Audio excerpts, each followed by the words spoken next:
दूसरे नंबर पे मैंने बात ये करनी है कि मुल्क के अंदर हम पैसा इकट्ठे करने के लिए अपने अदारों की निजकारी कर रहे हैं और अपने बहुत सारे ऐसी वजारतों के अंदर अदारे हैं जिनको ज़म कर रहे हैं, बंद कर रहे हैं। वो हुकूमत का ये कहना है कि ये माली ख़जाने पर बोझ है। 16 के करीब अदारे थे जिसको हुकूमत ने ये कहा हुआ था कि हम इसको बंद कर देंगे।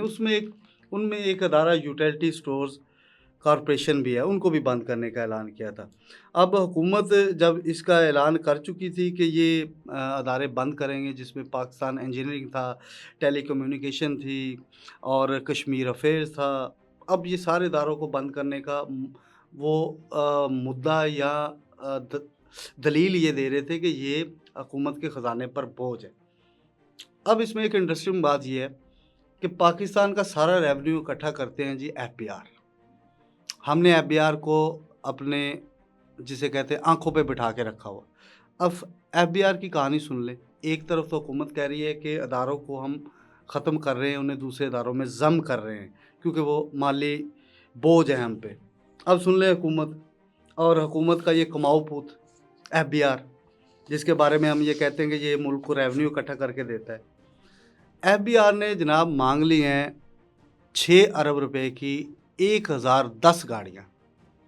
अगर एफबीआर पे बात करें तो गुज़श्ता तकरीबन 6 माह के दौरान 384 अरब रुपए का शॉर्टफॉल है रेवेन्यू का। वो 384 अरब रुपए इकट्ठा नहीं कर सके और पहले उन्होंने कहा था कि जी ये शॉर्टफॉल है, हमें इसको इकट्ठा करने के लिए जो है गाड़ियाँ दीजिए। पहले उन्होंने मांगी थी 6 अरब रुपए की गाड़ियाँ दे दें हमें। अब देखिए ज़ुल्म ये है कि एक हुकूमत जो पहले ही एक खसारे में है और हुकूमत का वो कमाऊ पूत जो उनको पहले कमा के नहीं दे चुका 384 अरब, वो कह रहा है कि जनाब इस खसारे तुसीं ना 10 अरब रुपया और पाओ, 10 अरब रुपए का और इजाफा करो, ये 384 अरब रुपए तो 394 अरब रुपए ते लैके जाओ।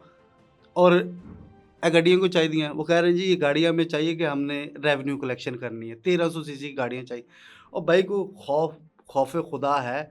यूटिलिटी स्टोर्स आप बंद कर रहे हैं, जहाँ पे अगर आप बात करें कि यूटिलिटी स्टोर्स को आप क्यों बंद कर रहे हैं, 2 करोड़ से ज़ायद पाकिस्तानी हैं जो सारफ़ हैं जो वहाँ से ख़रीदारी करते हैं और 220 से ज़ायद आइटम्स होती हैं जो सस्ती होती हैं।